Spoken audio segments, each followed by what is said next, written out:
welcome back to the Midday Show. This weekend isn't just about scary stuff. There's some other stuff going on as well. And to talk a little bit about that and some very exciting news, we've got Danielle, Mathieson, Pederson. Welcome to the show. Thank you. I'm really glad to be here. You've got so much exciting stuff going on in your life. Congratulations on your book. She's written a book and it's actually available at Chapters, and you're going to be there for a book signing tomorrow. Yes, 1 p.m. tomorrow at Chapters, celebrating the fact that it's now at Chapters here in Kamloops.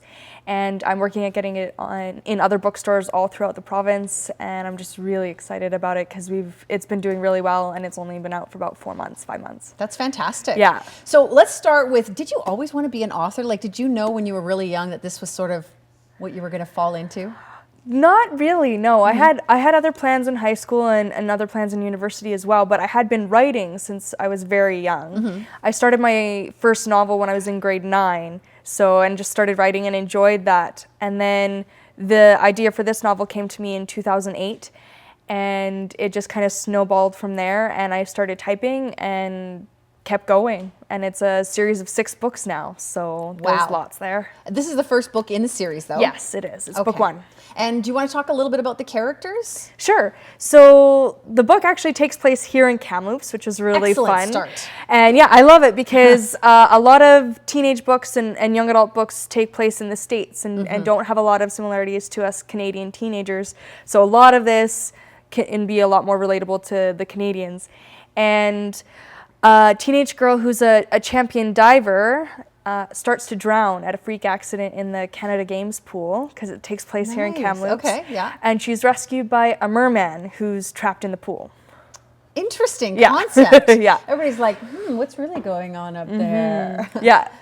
And then obviously the adventure begins. The adventure really does begin there because she thinks she's going crazy, seeing a merman that no one else can see. Yeah. And that's rescued her. And then she and Wynn realize that they need to free him somehow and go from there.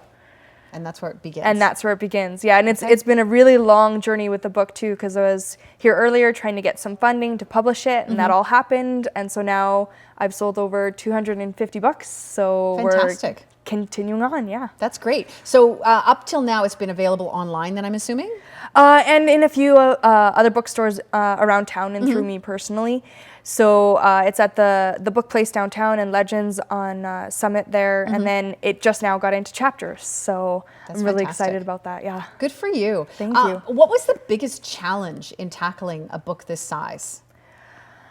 I think it was really working out the plot and making sure that the pacing was right, because it is a close to 300-page book, and keeping the audience engaged, keeping us interested in wanting to turn the page, and not forgetting about the secondary characters, because a lot of times in books they kind of drop away, and I really wanted to make sure all of those characters that we liked stayed involved in the story. And especially when you've decided to do like a 6-book series, you can't have this amazing finale because you want them to join you for the next book. Yes, exactly. So there is an end and a resolution of sorts to some problems that are presented in this book, obviously, but I do have an end game as well. So there's a lot of things happening, and with where the book starts with this merman, Wynn, trapped in a pool, I had to know exactly why he was there and where it goes from there, and why he's still alive in a pool surrounded by humans.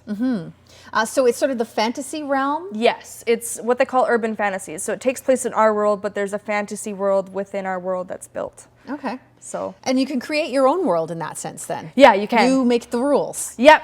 So I've got a whole society behind Wynn and his mer people, and they've got their own language, they've got their own cultures and traditions, and that's part of what this book is about. His whole world is called Lasera. So book 1 is Valerie really kind of being introduced to him and his way of life and trying to save him at the same time. Fantastic.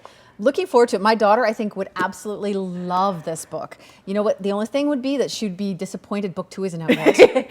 Yeah, that is the problem is having to wait for the next book. Yes. But I'm also going to be releasing some short stories in between each book to give some more interest in the book and more interest in other characters while you're waiting for book 2. Yeah, the short story should come out in the new year, and then hopefully book 2 will come out next summer. Okay, so first off, you have to grab this one. You can do that at the book signing tomorrow at 1 o'clock. Yes. We'll see you there. Thanks so much for Thank joining you. us today here on Midday. We'll be back in just a moment.